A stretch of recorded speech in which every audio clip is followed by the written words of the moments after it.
Hey guys, it's Will here.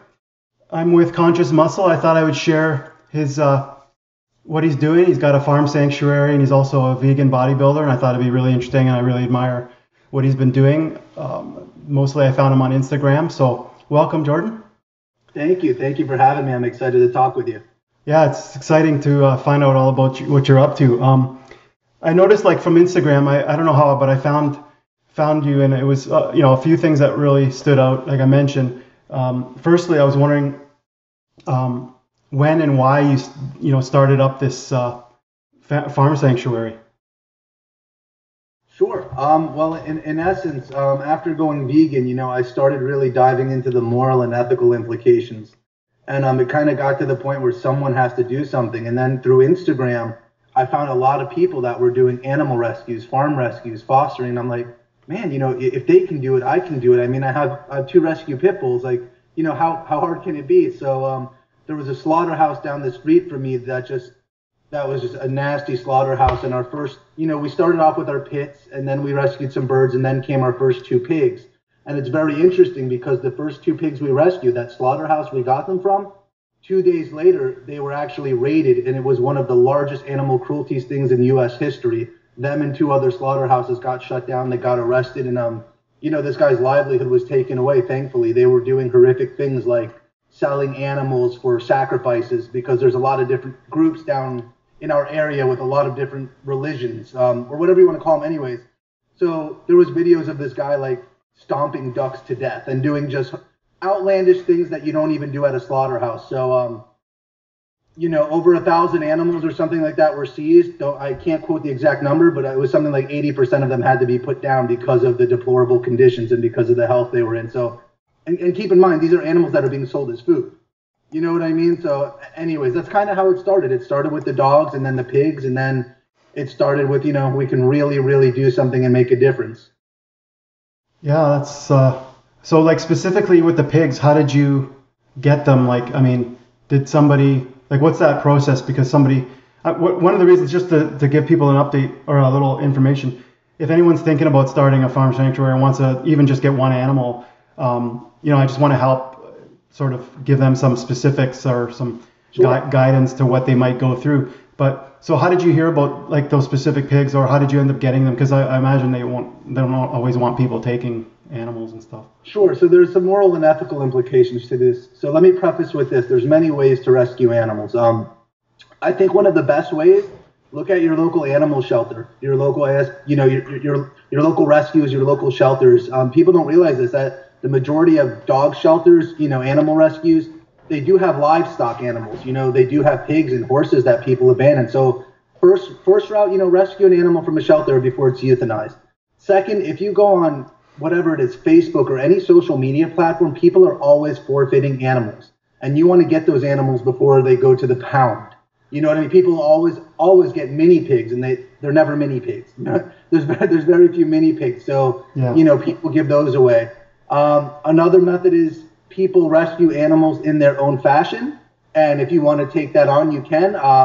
We won't really touch on that, but as you know, a lot of people consider themselves animal liberators and whatnot. There's many kinds of activists and warriors. I consider myself a peaceful warrior. I have two daughters, so I stay within the parameters of the law. So, and this is the other way. So my ex-wife and I have the sanctuary together. It's an interesting setup. We're best friends. We co-parent very well together. But she was vegetarian, not vegan. So again, this is where the moral and ethical implication comes into play. She purchased these two pigs because she knew one of them was supposed to be pregnant. So she's like, Jordan, I want to rescue some pigs. I'm like, well, you're not exactly going to liberate them. She's like, well, I'm going to buy them. One of them is pregnant, and I can't imagine her having this, all these piglets being put down. So here's the moral and ethical part. I've had vegans on my videos, only a couple, tell me, you're still contributing to the slaughterhouse and putting money in their pocket. And my argument is this: fuck your morals and your ethics. These animals' lives mean more to me than whatever moral parameters you set forth in terms of what's acceptable with rescuing animals. And two, if that's your stance, don't shop at Publix, don't shop at Whole Foods, because you're perpetuating an industry that makes millions of dollars on meat and dairy. So that's kind of how that came to fruition. She purchased them from this place because she heard it was just a small business slaughterhouse with unethical practices, and she knew in a roundabout way through friends in law enforcement that they were being watched and what was going on. So we only had the wherewithal at the time to get a couple pigs, or she would have took them all. Yeah, you're like me, kind of like when you get a question, you can anticipate what all the issues and what people are thinking and the different sides and perspectives, like even if it's weight loss or diet related, when I ask something, I know like you kind of what people might think, and you can preempt it by bringing those issues up. Like, so yeah, I appreciate what you're saying. We have, I live in a rural area as well, and we've seen on occasion a farmer who has a bunch of cows, like, grass fed, I guess. And they sit there for probably 2 years in the grass all together. They always move around in a group pretty much. And then at some point they're gone. They just disappear. And, you're tempted to think about buying one or more, but, the ones that you do buy will be happy. But, you can't buy necessarily them all. And then he's going to get more of them. And so it's a difficult situation, but, is this on your property, like where you live? You just added the pigs and that to your existing place? Correct. Fortunately, we're in an area called Loxahatchee, and we have a little over 2 acres. So we were able to fence off an entire acre for the animals. So we're kind of maxed out right now. We have close to 20 animals. So that's part of the reason. I have a lot of people that want to volunteer or visit, and I do have a couple close friends visit, but I can't exactly invite everyone from social media land to come to where my daughters live, so that's part, I'm sure, what we'll get into in terms of the sanctuary expansion is having its own piece of land so I can have visitors and volunteers. But so it's one of those things where, yeah, we have the side of the yard for the animals, and every so often, we let a couple to roam around in new territory. It kind of, I feel like it's exciting for them, and there's all sorts of grass and shrubbery to eat. The goats go crazy whenever we, give them free roam. So, yeah, it's just on the property with our old house.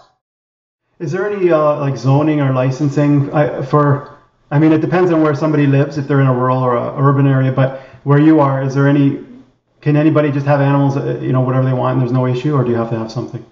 So that's the thing. I'm kind of like that guy, like I trust in the universe and I kind of wing it. So when I started rescuing animals, I didn't look into that. Fortunately, it is a rural area where you're allowed to have what are deemed as livestock animals. It's acceptable. So thankfully, it just kind of unfolded that way. If not, I'd have a homeowners association pissed off, but oh well. Yeah. So for people that are doing this, other people would have to consider where they live and what they're able to do. Even chickens, right? Well, there's a lot of things to take into account. For example, even if someone wants to rescue one pig, and let's say you do live in an area where you have the availability, the most important thing is making sure you have a secure area for that pig, because they're escape artists. We've had our pigs escape multiple times, and it took literally, when I tell you, thousands upon thousands of dollars to get the fencing right, to get it in the ground. Goats like to jump, so you got to think about that. You had to put additional fencing and wiring. So I would recommend, if anyone else do it, please do your due diligence beforehand. If you go on Instagram, there's a million sanctuaries. Just reach out and be like, hey, how do you take care of your goats? If that's what you want to get into.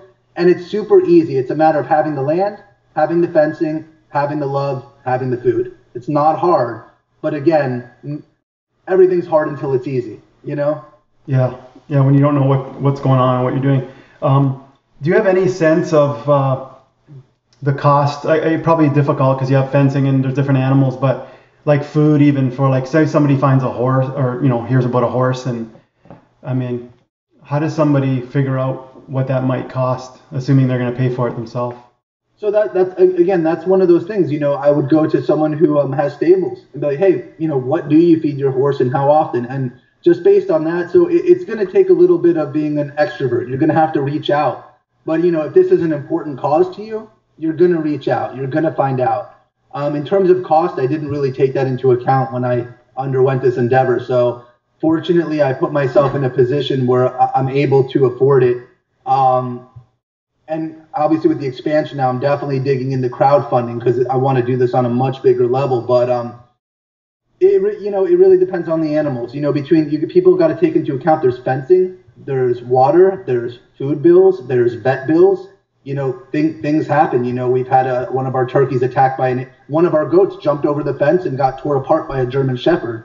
Fortunately, we took him to the vet. He was fine. He had to have a suture in his nasal cavity, but that's something you don't take into account. But that's, one of our turkeys broke his hip, and we almost, sadly he passed, but we were ready to spend close to $1,500 to have a rod put in his leg.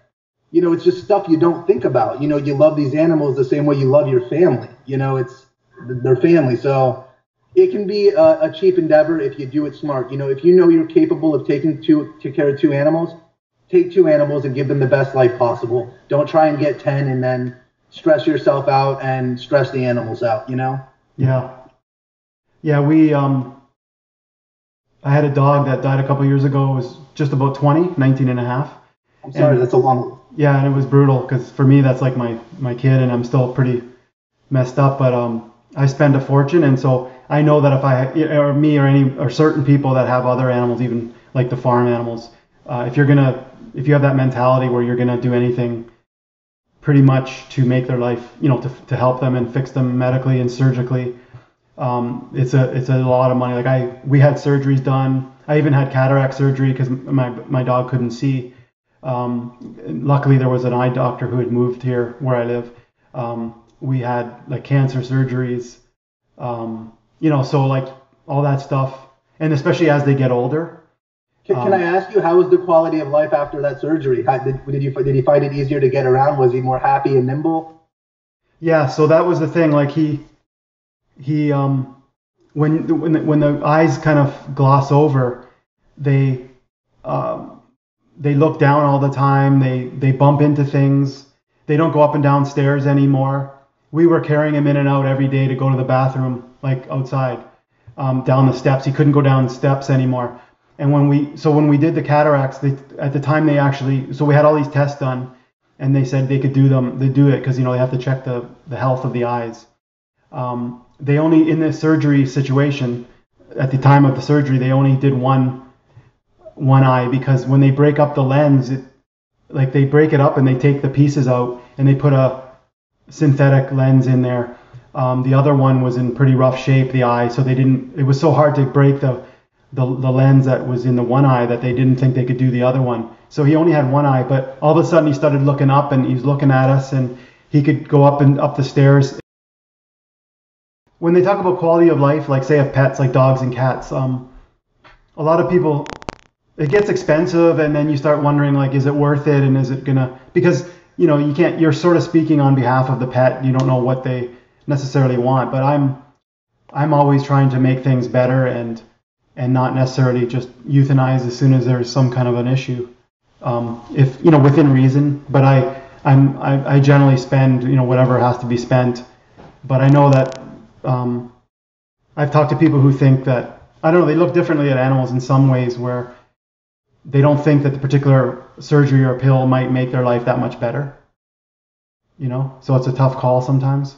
It is. It's a tough call, but you're the advocate for that animal, so it's up to you to do, what you feel is in that animal's best interest. At the end of the day, as a species, we've domesticated these creatures. As such, we are responsible for their well-being. If there comes a time we don't want to be, then we shouldn't be domesticating animals. We kind of brought that upon ourselves, Yeah, like say there's an amputation or something, you could think, well, the three-legged dog is going to be horrible, hopping around, but then you see stories where the dog can sort of be happy with that all the time. All the time. So I'm, like I said, I'm usually opting for doing whatever has to be done.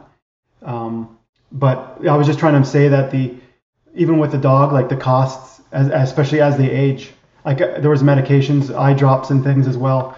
My dog developed a cough, like a chronic cough, that was pretty brutal, and so some of these meds were pretty expensive. So yeah.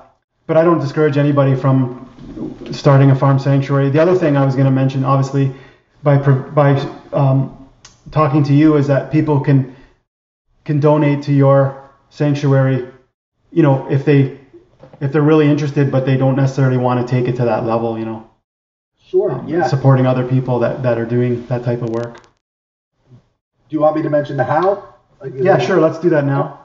Okay, sure. Yeah. So in terms of the sanctuary, to get a good feel for the sanctuary and what it's about on Instagram, you can go to Lily and Friends Rescue, or on my Instagram at conscious_muscle. I'm always posting stuff. Essentially, the link is www.gofundme.com/consciousmuscle or patreon.com/consciousmuscle. So besides helping me take care of the animals and making sure they have happy lives, we have a little over 20 animals right now. I'm looking to purchase 15 to 20 acres before the end of this year, and I'm sinking my entire life savings into that. So I'll put the links on the video in the description as well, so people can check that out. Definitely the GoFundMe page would be, and all the other ones that you mentioned, the Patreon. So that's an option when people don't want to necessarily do their own sanctuary, or like you said, start small and sort of build up from there, and they could even get help eventually, like donations as well, with each person sets up their own funding page. Speaking of the fencing and all that, what about predators? I mean, it depends obviously where people live, but sure. Does the fencing handle that situation as well, pretty much? So fortunately, where we live, the predators that we've had to deal with are essentially just hawks and owls. And, we have pigs, goats, chickens, ducks, and dogs. So fortunately, we don't have to worry about predators really in our area because it's not incredibly rural. Although it's a rural area, there's a lot of housing and development. So we're not really worried about, let's say, like coyotes or wolves or things like that, or even mountain lions, depending on where you live. If you're in Colorado, like bobcats and whatnot. So we did have issues with owls and hawks picking up chickens. So that's when we decided, we built like a really intense coop with like a whole backyard screened in porch area for them. It's like got multiple stories. So now they're in the habit at night. They go in their coop. They know they're safe there. So predators are an issue depending on where you build. I know some sanctuaries do have dogs that roam the property at night. And a lot of sanctuaries do, and we're doing this for the expansion as well as at our home. We have video cameras set up with live feeds because some people are just not nice people. And in some areas, there are somewhat impoverished people that when they see a chicken or a goat, they see food. So it's not outlandish for someone to snatch one of your animals up, Yeah, it's crazy. Yeah. That's a good point. It's not just animal predators. Well, depending on how you look at people. But that's a good point, really good point too. Especially if it's not adjacent to your property. But even so, I mean, that night you don't know what people are going to do. Sure. Even if it's on your property, that's next to your house if you're not watching. Let's see here. Well, I think I covered most of the sanctuary stuff. Do people? You mentioned like where your ex-wife had purchased the pigs. Do people know about you now, kind of, and contact you with potential animals? Because I think that might happen for people that once they start something, the word might get out that they're. People do, and depending on their area, I'll kind of look on Instagram and find someone in their geographic location that can take on the animal. If they're in my area, it just depends. If it's a female pig or a male goat, I can. You don't have enough land to separate, males and females and whatnot at the moment, and we don't want to perpetuate, breeding these animals. You know what I mean? So you have to be selective with and it sucks. That's the nice thing about having 15, 20 acres is you can kind of separate animals as needed. And there's a moral and ethical thing too about, do you fix your goats? Do you fix your pigs? I haven't looked into that. You know what I mean? We haven't had to. Our dogs are fixed because we got them from rescues, So that's something I have to look into. I'm still learning it too. This whole 15 to 20 acres, yes, I'm sinking my life savings into it, but I don't think I quite realize how expensive an endeavor it's going to be. There's a lot of nuances that I'm learning as I'm going. But I think that's the attitude you have to have when you want to accomplish anything worthwhile is, fuck it, I'm doing this and nothing's going to stop me. I'll learn, I'll do what I have to. So that's kind of where I'm at. I've learned a lot in this process, but, there's all sorts of things to take into account that, fencing, barns, stalls, running water, electric. I mean, there's a lot that goes into it, but Yeah, so sorry, I totally ramble, but in reference to your question, if I can't personally take in an animal, and again, land is limited, I will do what I can to, at the very least, link them up with another sanctuary or rescuer. It just depends on where they're at. Yeah. No, that's a great answer. And like I say, I'm so impressed and admire what you're doing. Just I wish you all the best with that. And I'm gonna pitch in some money. I hope that other people Thank you. watching will be, and like I say, people have there's lots of ways that people can help. Like you said, sharing things on social media. Their diet, obviously, going vegan, which we'll talk about next. Yeah. Having rescues of their own, but also supporting sanctuaries like yours, which are doing amazing work. Sure. And just like to emphasize on that note, like, people that do want to start a sanctuary and can't, without not plugging it, but with the shirts and supplements I do, 10% goes to sanctuary. So every month, no matter what, I donate to another sanctuary. It averages about $300 to $400 a month. It's been a few thousand up to this point. And, even if you're someone, even not my sanctuary, even if you want to rescue animals, if you find a sanctuary you feel is worthwhile, go on their Patreon, go on their GoFundMe, donate $1 a month. You get 1,000 people doing $1 a month. You're funding someone's little backyard sanctuary and you're giving these animals happy lives. So we don't always have to be the ones that create. We can be the ones that contribute. I think both are very important. Yeah, that's a great point.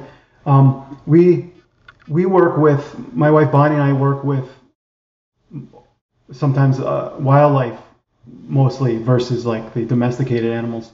Sure. There's no farm sanctuary around here, but we recently were helping a baby animal, and we started buying like like formula.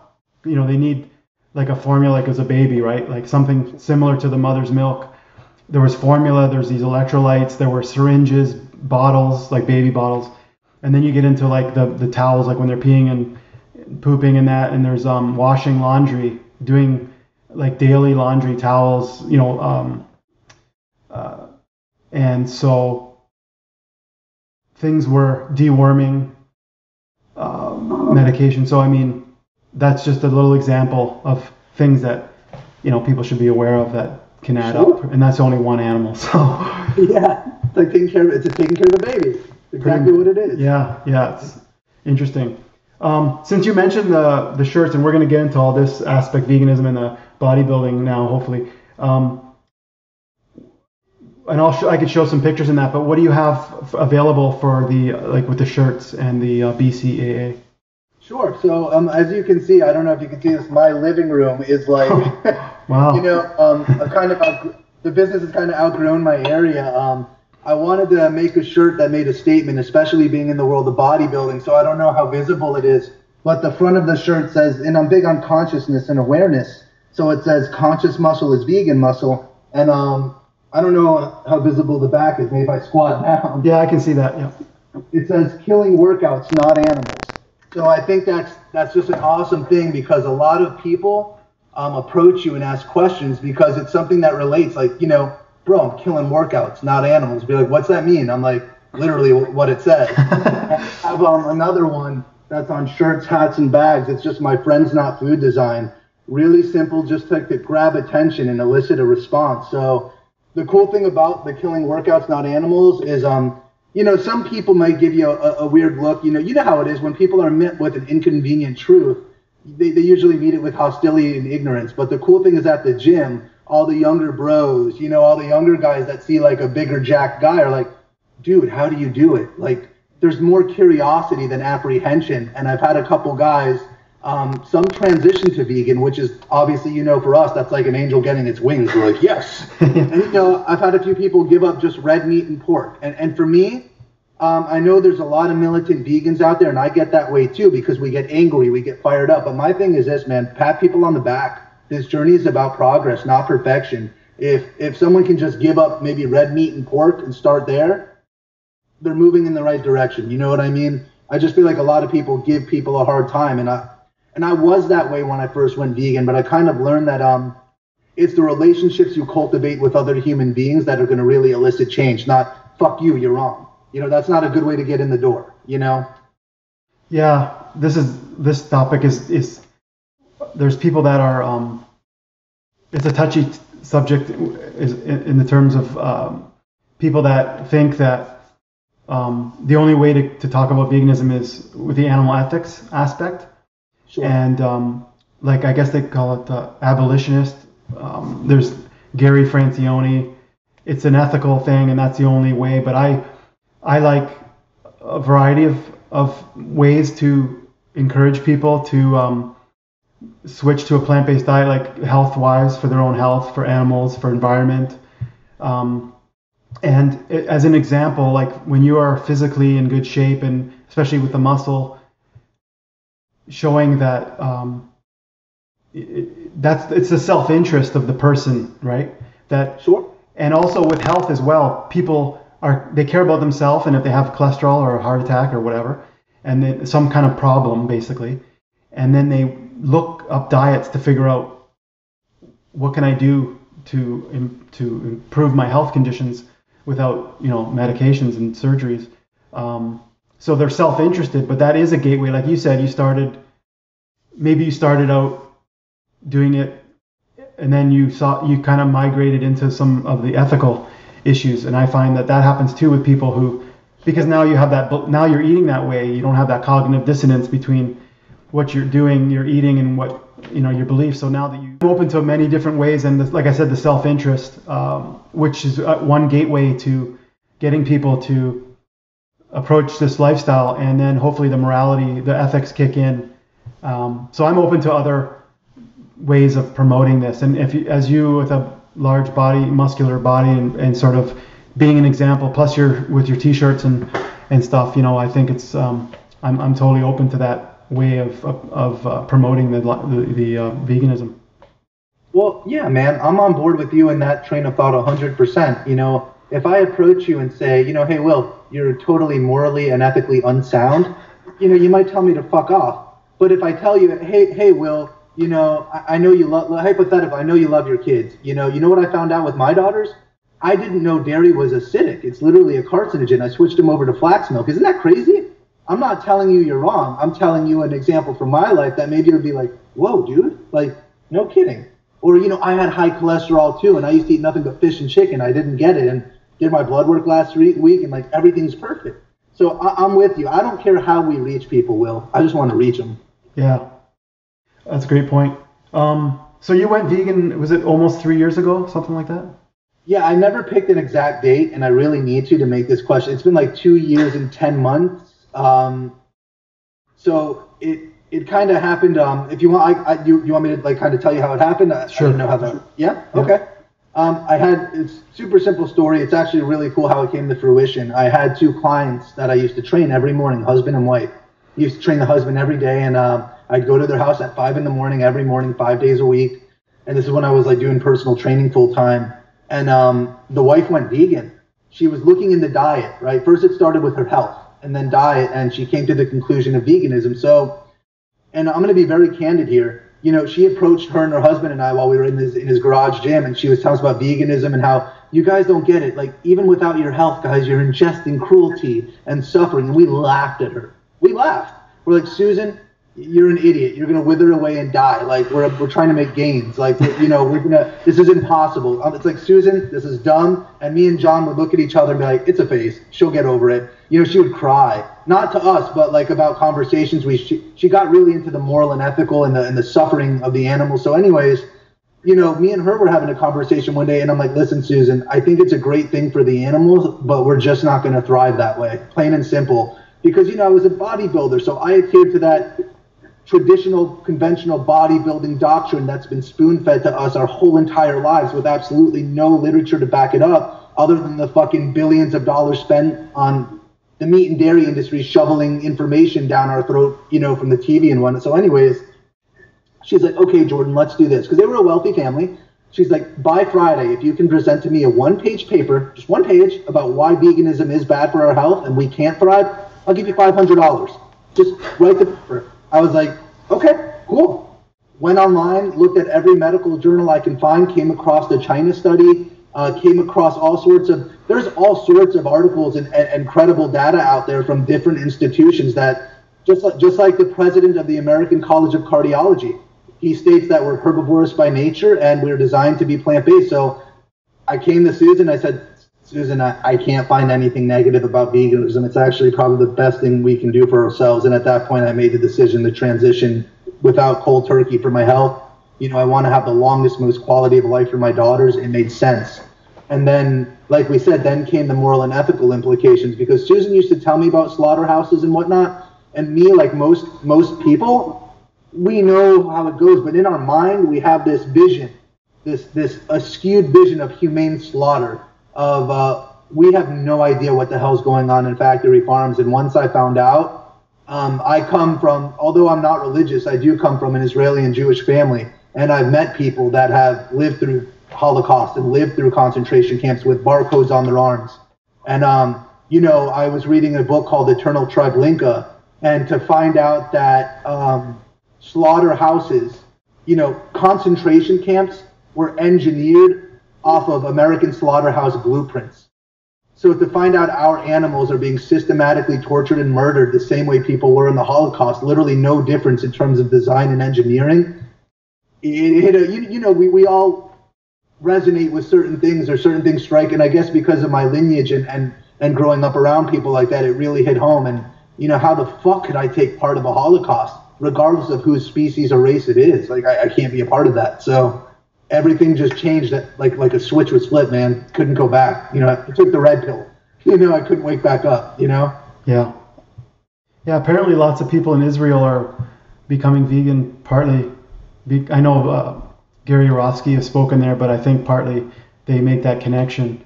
But there's also a lot of people who don't think that animals are at the same level. Like when you compare animals getting killed to humans getting killed, they kind of get offended because they see it as a totally different thing. Not more than, less than a couple hundred years ago, if you didn't own a slave, you were a moron, especially if you lived in the South. Like you were a bad businessman. You were an idiot. You weren't a real Southerner. Like, are you kidding me? You can have your crops tended for. You can make a fortune. You just give that animal a home, that animal being an African American. And now we look back on those practices as absolutely horrific and barbaric, as they are. But there was once a time that was the social norm. And I know people get on me about this example, right? Especially because this isn't about race. This isn't about ethnicity. This is about divine presence, divine beings, souls, people, animals. This is about earthlings. Slavery has existed in every race, every color, every facet since biblical times. So it's not a color thing. We need to treat our other earthlings with respect. Here's the thing I don't understand, Will. I don't know who came to these people and said there's a divine presence imbued within them that's not within all things. I don't know who told them that lie. I don't know who told them our lives have more value other than the value our lives attach. I can tell you damn well, if someone walked into a typical American's house and, put a bullet in their dog's head, they'd put a bullet in that person's head. That's my dog. That's my family. I love my dog. Pig, cow, or chicken, fuck it, put it on the table, right? Those are our own borders that we've created. They're not universal truths. And this is where it gets frustrating. This is where like the little militant vegan comes out, right? Because it's so frustrating, but it's unacceptable. I know. I went on a tangent, dude, but it's unacceptable, and it's hard to get through. Some people you're not going to get through to, man. They're going to eat meat and dairy and kill animals till they die. But if you can just transition 1 out of every fucking 10 people, it'll change the planet. Look at me, man. It took one lady asking me to write a paper to change my life, and now I'm changing, like, not boast, thousands of people's lives. I've literally helped hundreds of people transition to vegan, and this stemmed from just a conversation with one lady. Yeah. It all makes a difference. Yeah, it's amazing. That's good stuff, man. So let's see here. You were saying, like, obviously the muscle, the issue, the worry of bodybuilders is that they're going to lose muscle or not be able to build muscle. And I know you've said protein is protein, plants or animals doesn't really matter. How did you address your concern about the protein, let's say, for example, when you were going to go vegan, that you were going to get enough or the quality or whatever? I did what no one seems to want to do. I just did my due diligence and looked online and looked at data, and that was literally, it was that simple. So I came to the conclusion, and again, keep in mind, most people who are into this sport, bodybuilding, powerlifting, their information comes from Muscle Development or Muscle and Fitness magazine. That's the level of their education. So it boils down to this: protein is comprised of amino acids. Amino acids are the building blocks of muscle and tissue. So when you eat protein, it digests, your body reassimilates the amino acids that it's broken down into, and you build tissue. So all food, despite popular belief, contains all of the amino acids. It's just the abundance with which they're found. So I learned that if I have, let's say, a traditional bodybuilding diet of 6 ounces of chicken, 4 ounces of sweet potato, and 4 ounces of broccoli, all I do is take that 6 ounces of chicken and switch it for tofu, tempeh, seitan, or any of the other myriad of meat substitutes, and boom, I get the same exact amino acid profile and the same macronutrients. The only benefit, none of the carcinogens or cholesterols that came along with the animal diet. So it's literally a win-win. For a bodybuilder who's putting in upwards of 200 plus grams of protein in their body a day, how about you get rid of the acidic nature of it, the carcinogens and cholesterols, and you're still getting the muscle building properties of the aminos. It's just, it makes sense. It's, any other method is nonsensical. You know, why would you not? Yeah, like I honestly think that a lot of arguments that are presented by people, like you said, they're not thought through, first of all. Like they just have them in there floating around. They haven't really fully thought about them. Like if you ever saw Speciesism, the movie where they talk to people about animals and stuff, they haven't really thought through a lot of the stuff that they're saying. But also, they like eating meat. I mean, that's the core. Like if you cut out through all the logic and discussions and debates, a lot of it comes down to like that's what they're eating and they like eating it, and they try to come up with other excuses, but they just, I mean, they grew up eating it and they don't want to change, really, is what it boils down to. That boils down to Gary Yourofsky's example, I believe, without quoting him verbatim, but I like sex. I love sex. Does that mean I can go rape whoever I want? It feels good. It feels good, right? So the only thing stopping us is we have a social contract or agreement stating in our society that's acceptable. We don't have that agreement with animals yet.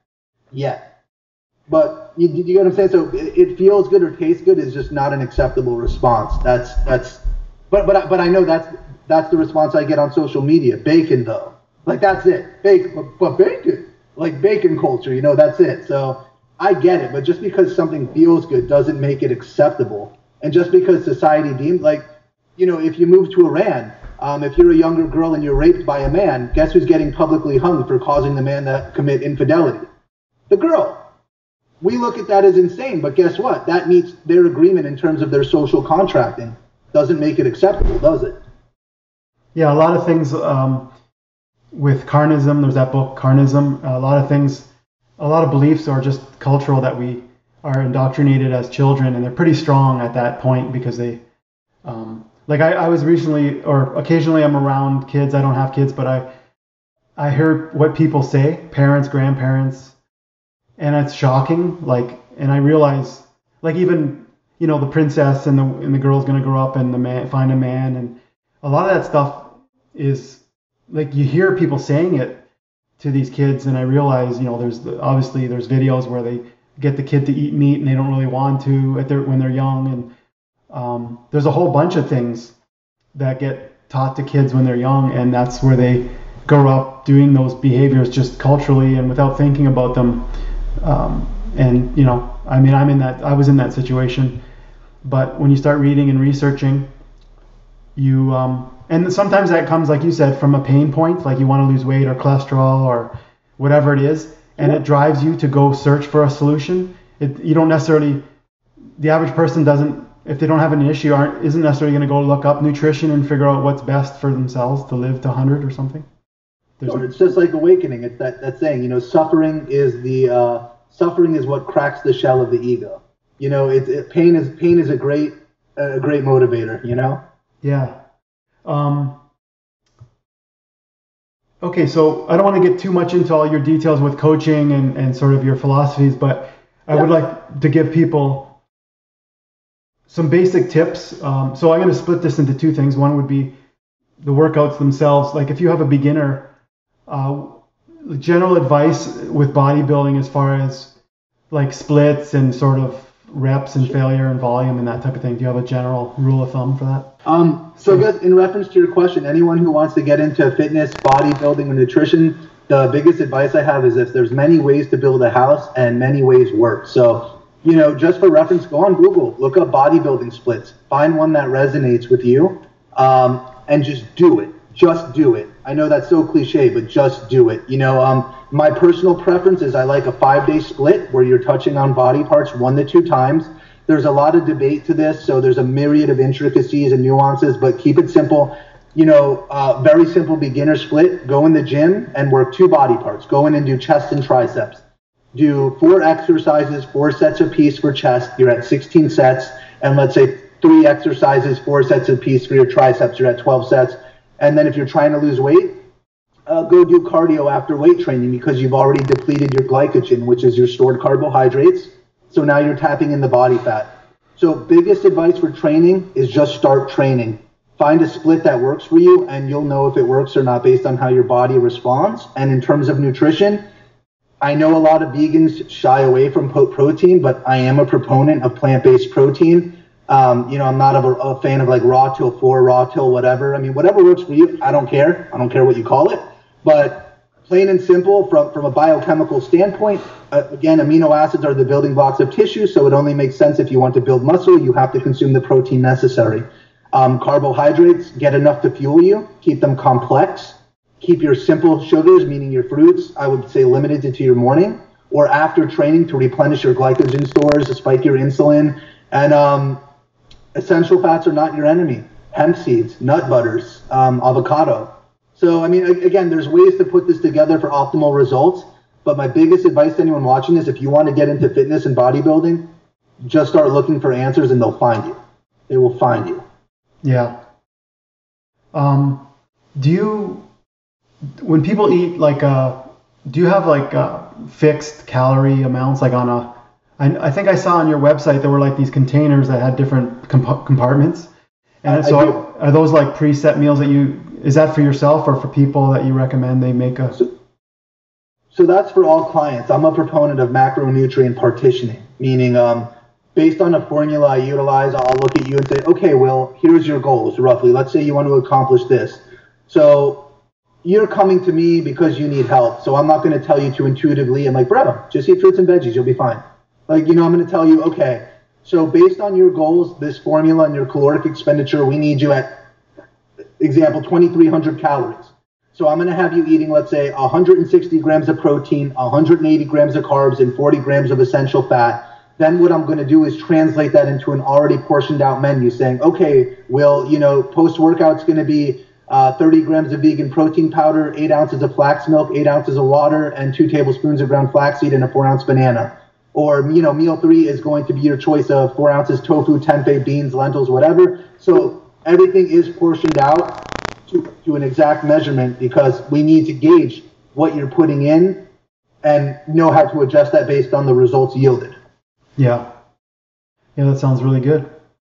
I mean, intuitive eating is great, but it's hard for us. I think it's a hard thing to do, especially if you're not very savvy with it, Yeah, like in the high carb, I guess you would call it, movement, even McDougall or a lot of people, first of all, they mistake, well, what the concept is calorie density, where you're eating potatoes and beans and sort of veggies and non-starchy veggies and fruit, and that's generally below 500-600 calories a pound.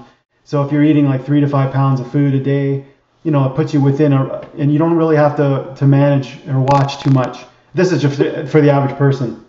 And, some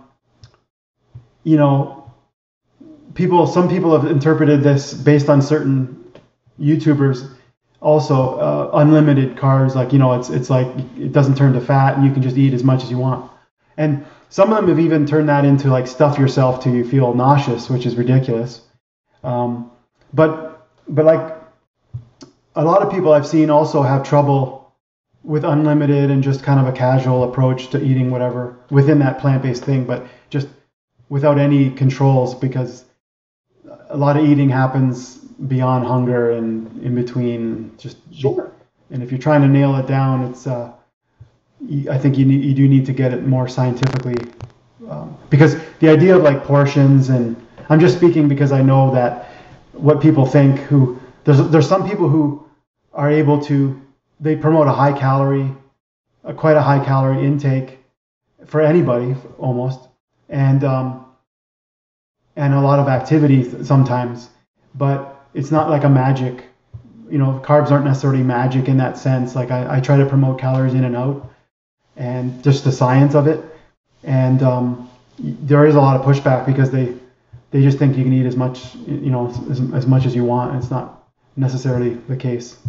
I know there's, again, many ways to build a house, but what I would say is go look at my client portfolio. Go look at all of my, go message them. I've not had one client come to me like, bro, I'm starving. You get an abundance of calories, but the kind of calorie matters. The macros matter. It matters where these calories are coming from. I'm not a proponent of eating 300 bananas a day. You know what I mean? I don't think it's good for your body. It's just, as you know, again, there's many ways to do things. I'll never tell anyone they're wrong, but that's wrong. That's like ridiculous. Again, for a normal person, you want to eat what you want, but these are people who come to me or, that are seeking help. They're coming for help. So someone who's coming for help that's had 50 pounds they've wanted to lose for the last 10 years, telling them, dude, pound as many carbs as you can is not the solution. People want solutions, not, I don't know if you would call those fads. I don't know what you would call those, but from a medical health, a data-driven standpoint, they're not conducive to really anything other than the movement itself. Yeah. I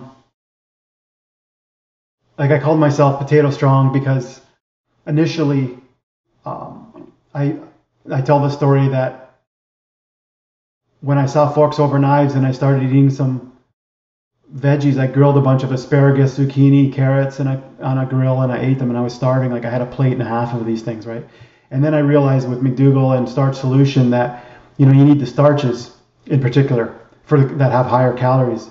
Sure. And because these non-starchy carrots and asparagus, there weren't, you'd have to eat a pretty huge amount.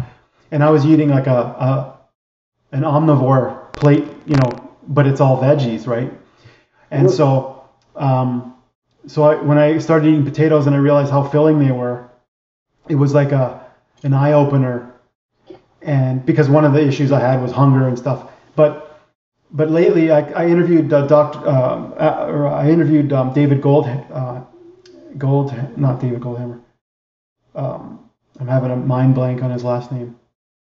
But I interviewed a registered dietitian who works at True North in California, and he was promoting, like, pushing more beans and greens, and Sure. Partly because the potatoes and the rice, let's say, only have like 1% protein versus like beans, and they also have this secondary meal effect where if you eat again, you kind of feel fuller from the previous meal of beans, and so I've been eating more beans, and plus they're amazing, like they're very versatile and they taste amazing. So